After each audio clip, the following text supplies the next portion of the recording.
Subhanallah walhamdulillah wa la ilaha illallah. Subhanallah walhamdulillah wa la ilaha illallah. You know what kind of man Abu Bakr was? He wasn't a big guy, but he had a big heart. Today we have many big guys. The big guys do it for the wrong reason. And we don't have enough people who have big enough heart for the truth. And that's the problem. We have enough sellouts. We have enough people, you know, who will go and beat up some other innocent person or somebody who's weaker than them. But will they ever do anything strong for the sake of Allah? They won't, because it dents their macho-ness. That's what it is. And the Prophet ﷺ spoke about the strong man. He said the strong man is the one who can control his anger. So he who can punch out somebody's lights. And Abu Bakr radiallahu anhu, you know what kind of man he was? Aisha radiallahu anha narrates, he was thin. He was so thin that his trousers would not remain around his waist. Subhanallah, he was so thin that his eyes had sunk in, that you could see the bones in his fingers, they would protrude because he was so thin. And when he would walk, he didn't walk with a step. He didn't walk with an attitude. He actually walked with a stoop. But they say Abu Bakr was the weakest in body. But when it came to the commands of Allah, he was the strongest. When you look at macho men and you make them your role models, then why don't you compare them with the Prophet ﷺ? The Prophet ﷺ fought with people for what? Not to beat people, not to bring them closer to Allah. In the time of the Prophet ﷺ, there was a man called Ruqana. And Ruqana was the undisputed wrestler of his time. In those days, Umar ibn Khattab and Khalid bin Walid were wrestlers. But nobody had ever defeated Ruqana. And upon occasion, he came to the Prophet ﷺ and he said, "Oh Muhammad, if you beat me, I will embrace Islam." And the Prophet ﷺ got happy. He got elated. He said, "Will you actually embrace Islam if I beat you?" He said, "Yes." And he grabbed Ruqana and he floored him. And Ruqana had never been floored before that day. And he stood up and he gave it the usual. "Oh, I wasn't looking. You know, my foot slipped." But the ulama mentioned, look at this. The Prophet ﷺ was ready, subhanallah. He was ready to fight with people to bring them to the haqq. Compare that with us. You know, this sick concept of macho man that we have nowadays.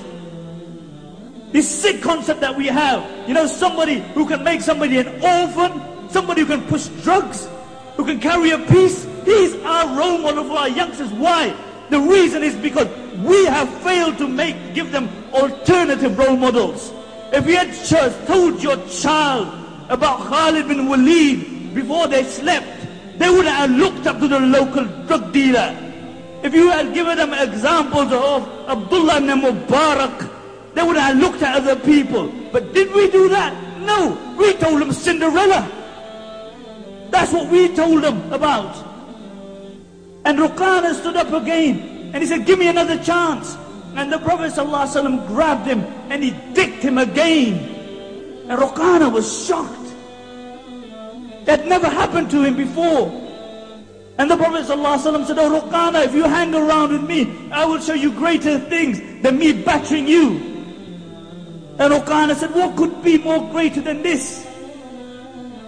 And the Prophet ﷺ indicated toward the tree, and the tree ripped through the earth, and they stood in front of the Prophet ﷺ, and they bore witness that there is no God but Allah, and you are His messenger. And the Prophet ﷺ turned to Ruqana and he said, "Oh Ruqana, I told you, hang around with me and I will show you things which are greater than me battering you." But this was the life of the Prophet ﷺ.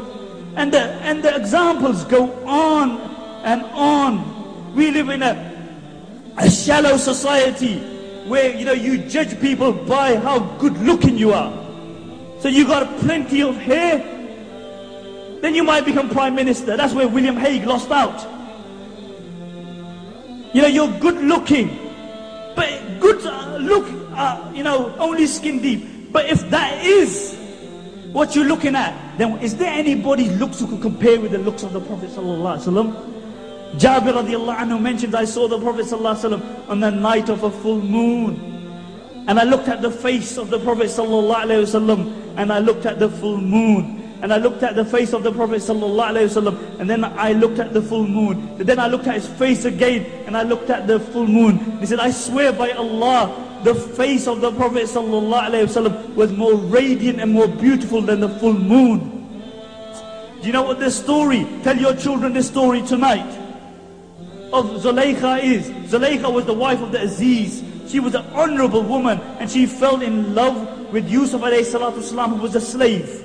And the news spread around that she was infatuated with this slave. So the other honorable women started saying, you know, how did she fall in love with him? Let me put it in a context that you can understand it.